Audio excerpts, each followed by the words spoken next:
Welcome to Samba Samba. Enjoy the video. You begin by charging and plugging in the laptop so power-saving modes don't mask the issue. Open Display Settings or the OEM control panel right away. Note the current brightness value and whether adaptive brightness or ambient sensors are enabled.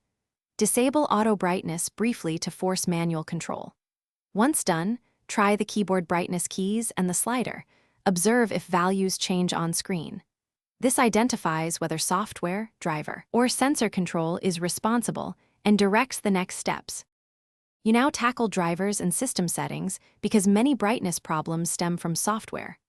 Open Device Manager, update the display adapter and monitor drivers, or uninstall then reboot to reinstall fresh drivers. Next, set the power plan to balanced or high performance and disable adaptive brightness under advanced power settings.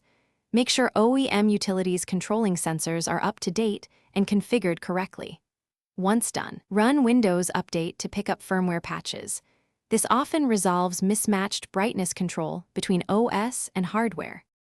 You finish by isolating hardware faults. Connect an external monitor. If brightness is normal externally, the laptop panel or its backlight/inverter likely failed. Gently adjust angle and watch for changes. Flicker or loss at certain angles points to cables or backlight problems. If internal hardware seems at fault, power down, receipt display cable if comfortable, otherwise stop and document exact symptoms, steps taken, and error codes. If unresolved, contact authorized repair with that information for quicker diagnosis. Thanks for watching. Consider subscribing if we helped you.